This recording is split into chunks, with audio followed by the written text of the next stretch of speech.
New entrepreneurs obsess over vision and positioning before building operational basics. Here's why the starting seed demands your main sale first. Every entrepreneur sails through predictable phases, and once you learn to recognize them, everything changes. I'm Lynette Young, and this is the Entrepreneur's Voyage. Whether you're starting, soaring, sailing, or somewhere in between, you're in the right place. Stop surviving your business. Start navigating your journey. You walk into any co-working space or coffee shop filled with aspiring entrepreneurs, you're going to witness the same pattern repeating itself. On the way to work, I decided to stop at a local bougie coffee shop near where I work, where I had to park my car in a horrible parking lot that never has any spaces. Go inside. They have no drive-through where they sing to the coffee beans. Because I was like, okay, I'm going to treat myself. And I was thinking about doing this episode. And when I walked in, it was probably about 9:45 in the morning. There was not a table open. And there must have been 45 people in this coffee shop. Every single one of them had a laptop in front of them. And they were typing away. And look around and I'm like, they're all working on something, right? Nobody's dressed corporate-y sort of thing. They're all working on their thing, whether they're doing work from home as employees, but chances are coffee shops are just magnets for entrepreneurs, right? And I look around and they're all drinking their stuff and they have their little pastry.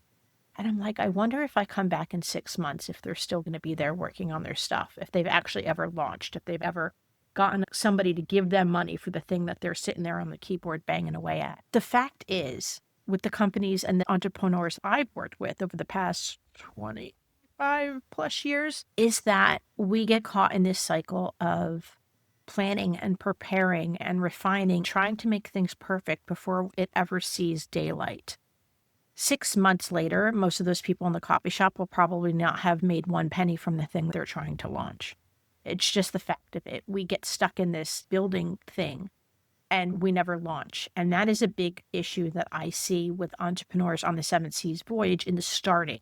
So what I want to talk about is how each C, and today we're starting about starting. So you're talking about starting your business. And generally it's either from pre-launch to launch up to 2 years after you've actually launched your business. And this is a stickler for me. I say your business starts not when you file the LLC, not when you put a website out there, but when you make your first sale. So if you've been in business, you don't see me doing air quotes, for 2 years and you've never made a sale, you don't have a business, you have a hobby. Your business hasn't actually started yet. So this is a huge chunk of what I want to talk about today.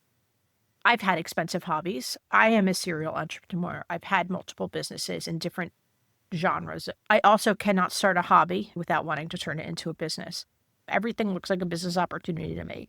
But until you've actually made money, it's really not a business. Until it can support itself, in my opinion, it's not really a business. You've got to jump over the hobby, right? So in the starting C, there are 4 P elements. If you want to check out sevenseasvoyage.com, 7 is the number. There is this massive Venn diagram on steroids, and that is the root of every single. You see that and you'll understand what the framework of the Seven Seas voyage looks like. Starting has 4 elements to it that you need to focus on when you're in that starting place of being an entrepreneur and opening and running a business. Profits, passion, perception, and purpose. I believe that you need to look and focus on those 4 things to move into some of the other C's within the entrepreneurship framework. Now, within that, if you've ever been on a boat, there are 2 sails to move a sailboat forward. One is your mainsail, and your mainsail is what provides power, and your head sail provides direction. So in the starting C, you have 3 elements that belong in the head sail, and the head sail is direction. These include your purpose, your perception, and your passion. So these 3 things, when you're first starting your business, provide the direction, right, where you go. And this is where I see entrepreneurs trip up all the time. These things feel so good to just sink into. Should I write my mission statement in first person or third person, or should it be grammatically correct? What is my passion? Like, just because I love to make chocolate covered pretzels and it's a passion of mine around the holidays doesn't mean I need to build a damn business around it. Perception, right? Think of this as the public relations on the outside. What will people think of me? Will they see me? Will they understand what I'm offering as a business owner? Can I make that transition? And obviously your purpose. What is your purpose around what you're doing, what you're providing? Those provide directional clarity. But you need to work on those three things just enough to support the revenue generation. It's not about perfection. When I see people banging away at keyboards, unless they're writers like me, they need to do something that generates revenue. Now, let's break these down a little bit more. The purpose is your one sentence clarity. It doesn't have to be this big manifesto. What is the problem that you solve and for whom? You need enough clarity on this so that potential customers or clients understand if you're relevant to solve their problems or not. You can solve a problem. You could be a magician for birthday shows. It doesn't matter. You're solving a problem of I need entertainment. It doesn't have to be solving the world's problems. It could be solving a very specific problem, but entrepreneurs solve problems. That's what we do. But your purpose has to be specific enough where people can self-identify as your customers or not. You're either attracting or repelling. That's all that your purpose is about. Perception is simple positioning. How do you want to be understood in the market? Is there enough differentiation between what you offer and other people offer that makes you different from other alternatives? What makes you the obvious choice? Your positioning answers, why should I pay you instead of somebody else? So that's all you have to worry about. You don't have to go into this whole big thing. Perception is also where people lose themselves in brand colors and identity and logos. Third up is your passion. This tests sustainable enthusiasm, right? Are you going to be able to do this for the next 10 years? Well, I've been working on the 7 C's for 26 years. Now, granted, when I started, it didn't look like this. There were actually 3 P's. People was one of them. It doesn't have to be this big, crazy, like, oh my God, is this my life's work? Can you be able to talk about this? No. There are plenty of things that I'm strongly interested in, but is my passion going to hold there? Can I talk about it every day, 7 days a week, 52 weeks a year for 10 years? With 7 C's, the answer is yes. But what you have to make sure that, it's not just a fleeting thing. When I get kicked, when people say no, is my passion strong enough? Do I believe in this so much that I can get past the no's and not have it bruise my ego and keep going forward? Can you see yourself sticking with this to generate meaningful revenue? Can you sustain your enthusiasm for generating activities, sales conversations, rejection? Can you ask people for money? If you're just like, I just want to share my ideas and I put this in front of people, and if they want it, they'll tell me. The answer is no. You have to specifically ask people, will you purchase this from me? The insights here are your 3 head sale elements: purpose, perception, and passion exist to support the one main sale element. Main sale is your power. What is your main sale? Your main sale is profit. Without profits, your purpose, everything else, it's just a philosophy. It's just a hypothesis that hasn't been tested yet. Most businesses, they want to start with why, emphasize purpose before profits, build your brand, follow your passion. That's great. That's enough to get the boat going, but it's not enough to keep you going. It feels like, because there's 3 P's, purpose, perception, and passion, on the head sale, that's the things you should be focusing on. But really, you might be working hard, thinking deeply, being thorough. But the thing is, if you don't focus on profits, of actually doing revenue generating activities in your business in the first 2 years, you will not have a business. Clear as day. The real test of the starting C is brutally simple, right? Will anyone pay you? So the test is anyone actually going to pay for this? It's not you asking your friends and family, hey, what do you think of my idea? Would you actually purchase this service? Would you actually buy this? Would you actually go to this restaurant and pay your money to do these things? So it's not, do they like the idea? Are they actually willing to pull out the Benjamins and exchange money for this thing? If you can't answer this question with actual revenue from actual customers, no amount of work on your 3 head sale elements will matter. The first dollar you make is proof of your business's viability. There's a huge chasm between that sounds interesting and here's my credit card. Your job as an entrepreneur is to, number 1, have the product or service that actually solves a problem, and number 2, shorten the distance between that sounds interesting and here's my credit card. That reveals the difference between polite encouragement and actual demand. Chances are you ask friends and families and other business people, what do you think of my idea? Would you buy this? Sure, I'd buy it. It looks great. If they're not your actual target market, then don't ask. It doesn't matter because people will say yes, but if they actually put down the Benjamins, then it makes a difference. Test your offerings with 2 or 3 willing early customers, like actual customers, not people that you say, well, would you buy this, and walk through the funnel and tell me if it's okay. But when you get to the end, you don't actually have to put in your credit card. No, you want their money.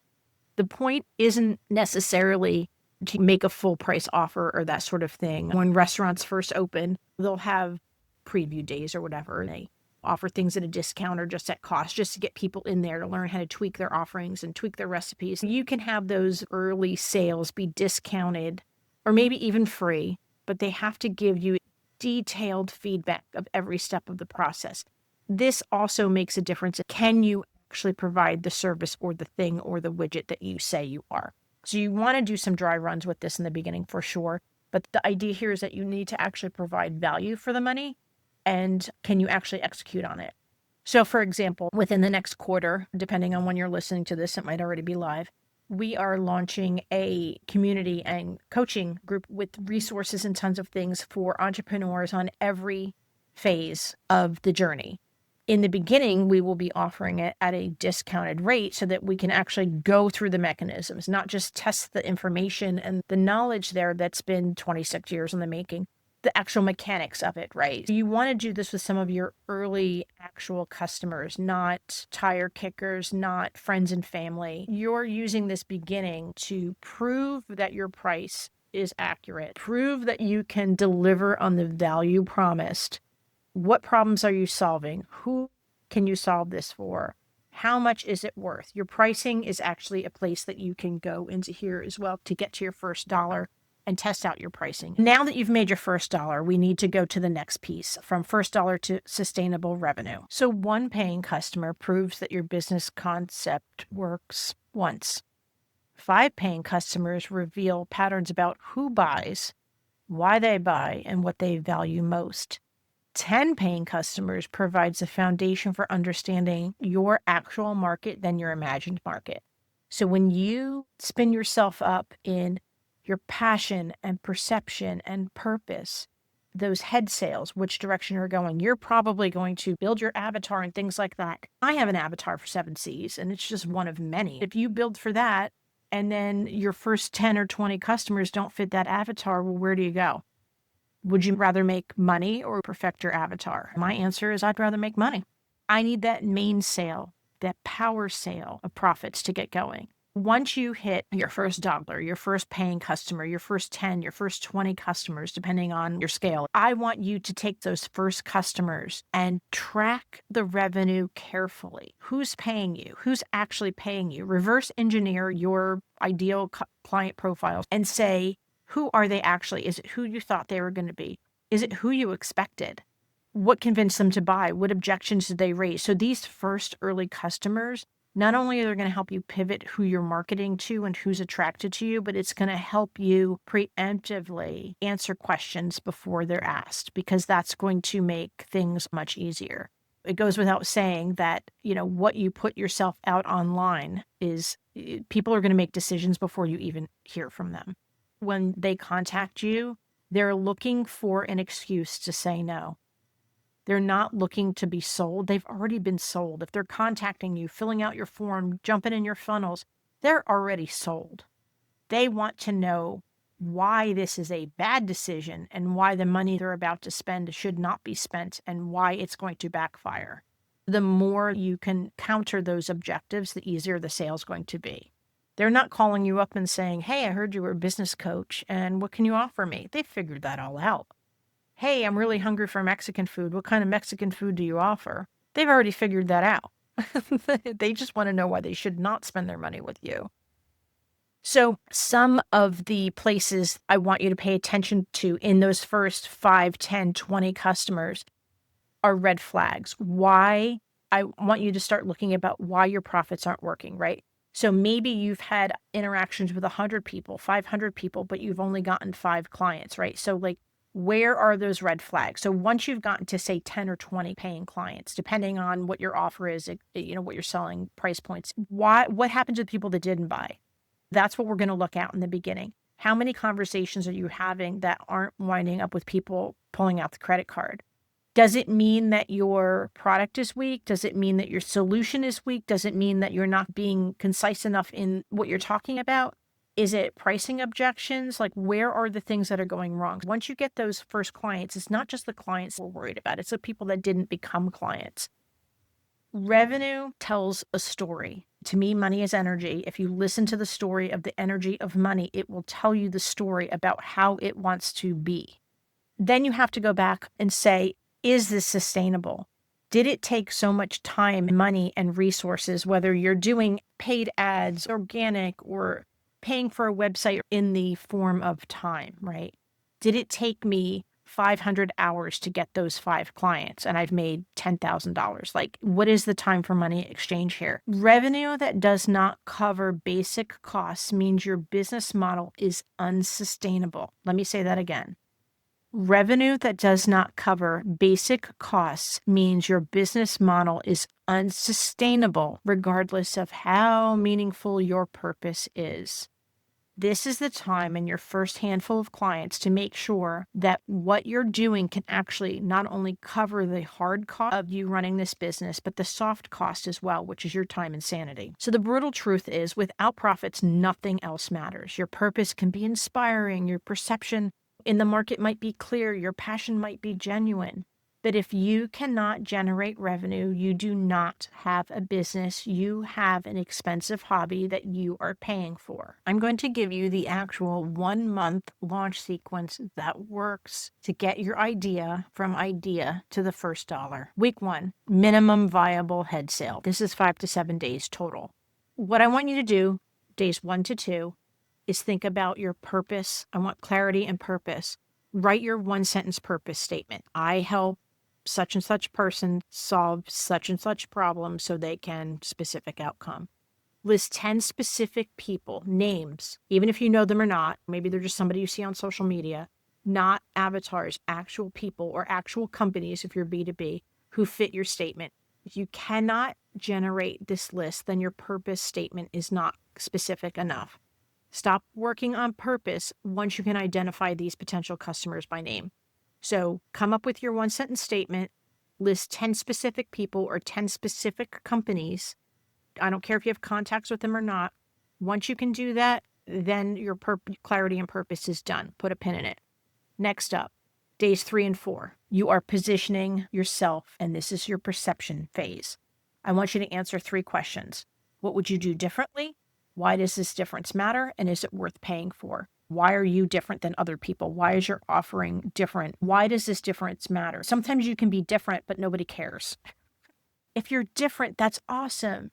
If everybody is orange and you're teal, who cares? What's the big difference? Make sure that your difference matters to people. And the third question is it worth paying for?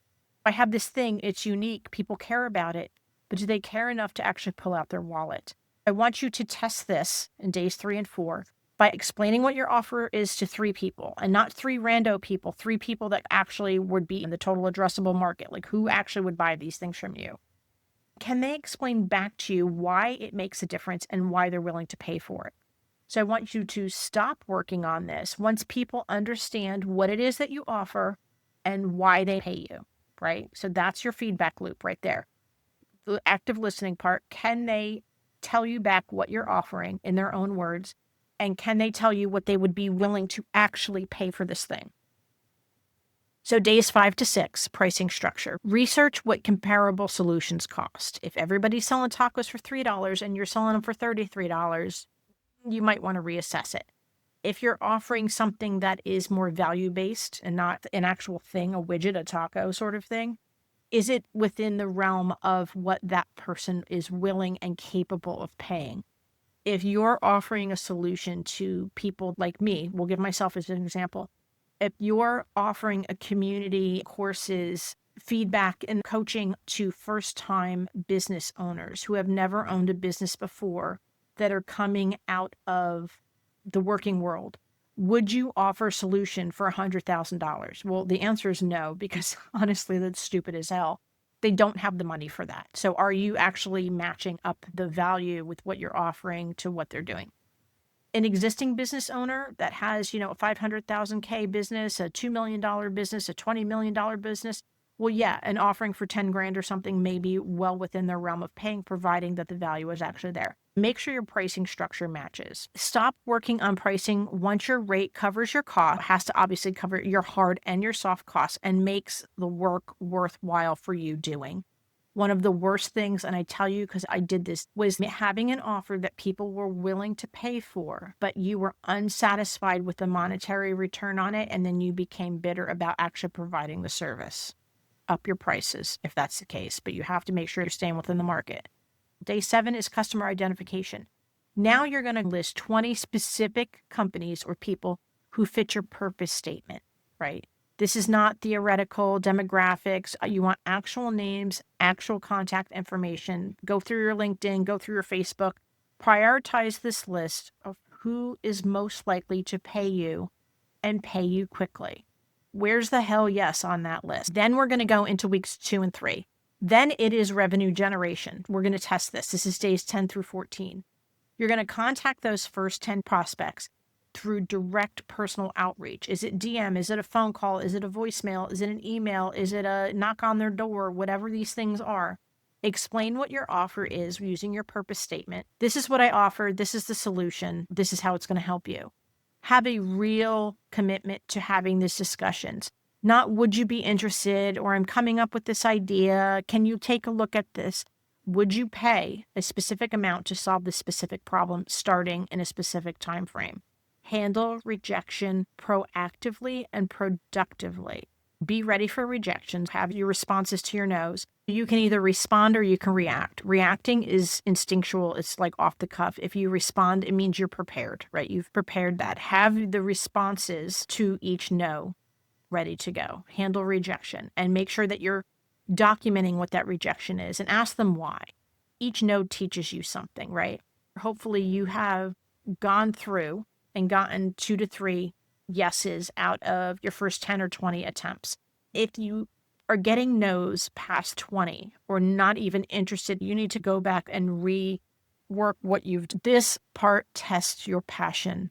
How did you feel trying to generate revenue? Were you energized? Did the no's like after your 5th no, after your 10th no, were you like, oh, my idea sucks. I'm never going to sell this. I can't do this.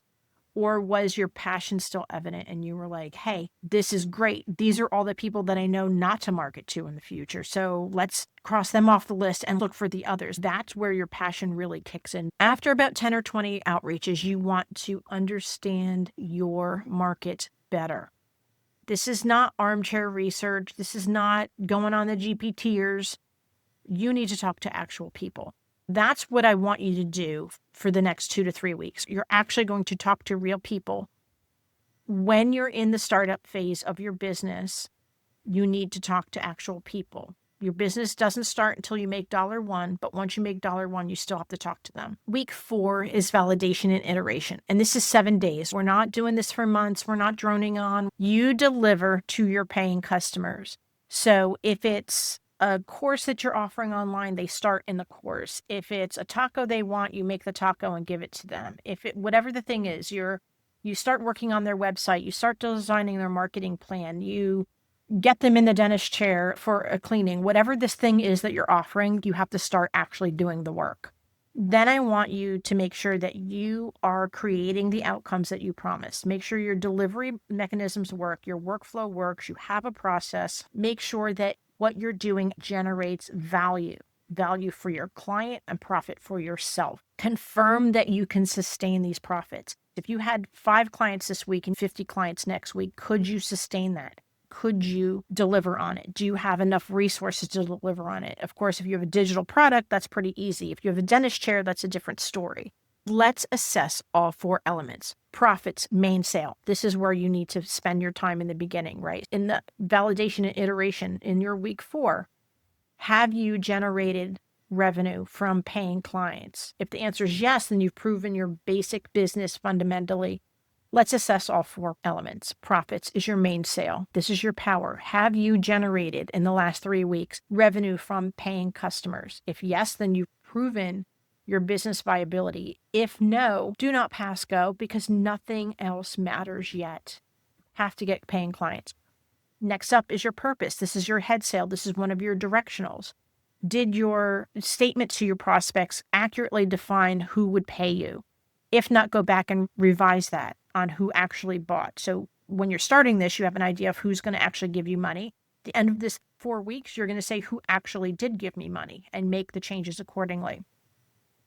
Perception, head sale. This is your directional. Did the positioning that you are presenting, so many P's in this, I'm so sorry, guys. Is your positioning actually helping customers understand why they should pay you? Is it clear?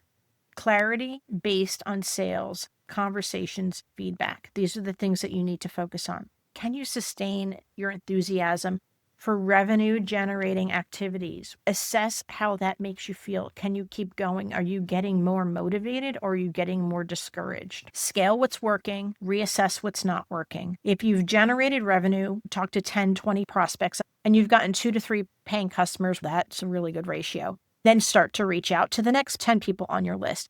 In the beginning, I really think that you should reiterate every 10 people. Whether it's an offer you have on a website, you could talk about A/B, click funnels, this, that, and the other thing to death. Once you get 10 clients in whatever you're doing, sit back, assess, tweak, go for another 10 clients. Did those next 10 clients take a shorter amount of time or a longer amount of time? Did they require more hand-holding? Did they have more questions or did they have less questions? These are the things you need to be paying attention to. This entire process should take about 4 weeks maximum. From the start of you have the thing to offer and you're going to start offering it to the world to when you first get your paying customers. If you're selling an airplane, it's going to take longer. But most other businesses that I've worked with, from when you start opening your mouth and putting yourself out there, 4 weeks to get a paying client should be the target. Let's work through some common starting C mistakes and how to correct them. Mistake number 1, perfecting your head sales before testing your main sale. The symptom here is spending months of work on purpose, refining perception, and nurturing your passion without a single sales conversation. You have to ask for money. You're working on 3 of the 4 starting elements, but you're avoiding the one that really determines if your business is viable or not. The cost to you is that you could be burning through time and savings without generating any revenue. You're creating elaborate purpose, perception, and passion in yourself that may not actually survive contact with actual customers. There's nothing like talking to prospects to kick you in the teeth and make you feel like crap. Most critically, you are delaying the only test that matters. Will anyone pay you? The course correction is set a hard deadline, 2 weeks maximum. There's no dancing around this. You need to develop your head sale to good enough. Progress over perfection, right? This immediately tests your ability to generate revenue and do revenue generating activities. Test profits before perfecting your head sale. Mistake number 2, confusing social validation with commercial validation.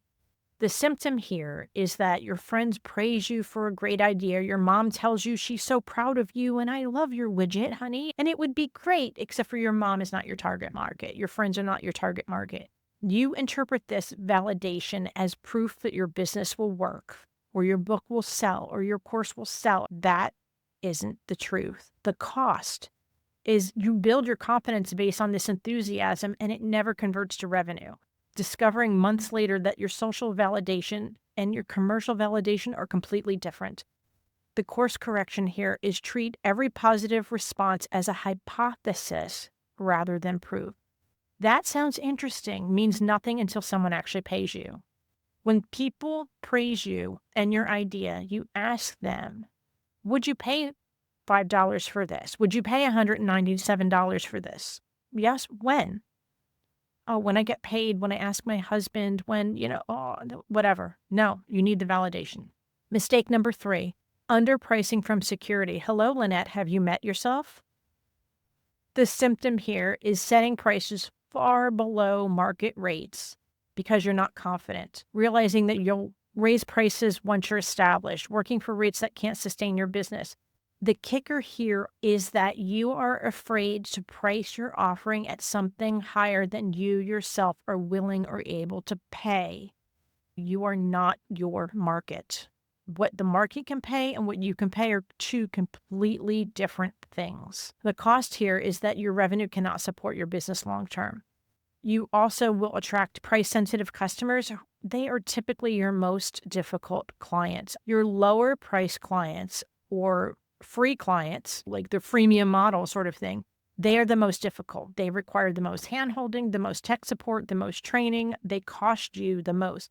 The people that pay you thousands and thousands of dollars a month, you don't even hear from them. There is a perceived value associated with the actual monetary costs of things. Understand value you create, not your confidence level. Research your market rates. Set prices that feel uncomfortable. That really signals that you're in the right range. Mistake number 4. You have passion for the concept, but not for the revenue generation.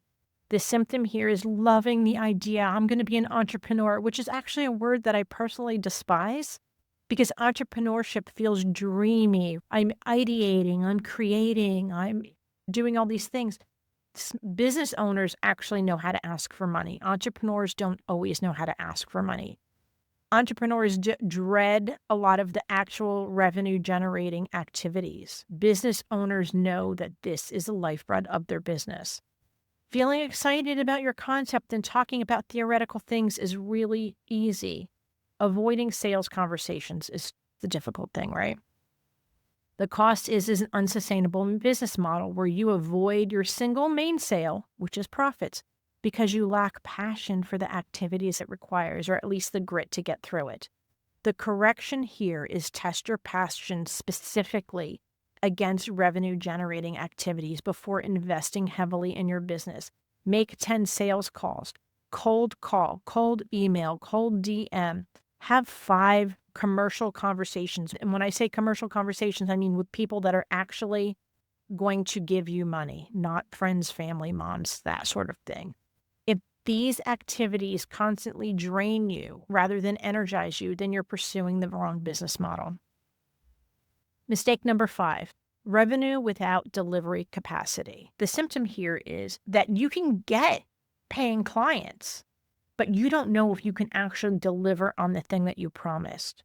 Some people are really good at those revenue generating conversations. They can do the sale, they can close the deal, but they can't fulfill on the promise. It's a common thing, like just sell the course before you make the course. And while I'm all for that, sometimes you can't actually make the course. It's not in you, or you can't provide the outcome that you're promising and that you're selling. The cost here is you're damaging your business before it even starts. You're failing to deliver on the promises made, creating negative customer experiences that generate bad word of mouth. The correction here is test delivery with 2 to 3 paying customers, maybe on a discount, maybe it's free, but they're actually in your market before aggressively pursuing generating revenue with other mainstream clients. Make sure that you can actually have confidence that you can fulfill your commitment. The truth of the starting C seems a little counterintuitive. You think there's 3 head sale elements: purpose, perception, passion, and that dictates the direction, and only 1 main sale, which is profits. That's your power. This 1 to 3 split seems like the head sales should have more weight and 75% of your focus should go towards those, but the opposite is actually true. Your single main sale element of profits matters more than all 3 combined. You could be a little weak on your passion. You could be a little weak on your purpose. Your perception and like how people perceive you, it might be a little fuzzy, but if you're making money, you're onto something. Purpose without profits is theoretical speculation. Perception without profits is untested positioning. Passion without profits is unsustainable enthusiasm. Your 3 head sale elements matter enormously, but they are in the single service of your main sale elements of profits. This is your defining discipline. You need to develop your head sale elements to good enough levels very quickly, and then focus relentlessly on proving your main sale elements work. Not months of perfecting, not weeks of perfecting. Success in the starting C looks brutally simple. You've convinced 10 people to pay you real money to solve real problems at rates that make the work financially worthwhile. Your purpose is clear enough to identify who might pay you. Your perception is strong enough to explain why they should pay you instead of the alternatives. Your passion is sustainable enough to persist through rejection. Most importantly, your profits prove that the fundamental business equation works. The starting seed teaches a hard truth that most entrepreneurs' advice glosses over. Your vision matters less than your revenue. Your purpose matters less than paying customers. Your passion matters less than your profits. Not because vision, purpose, and passion are unimportant. They're critical for long-term success. Without revenue generation, you will not survive enough for them to matter. Prove that someone will pay you.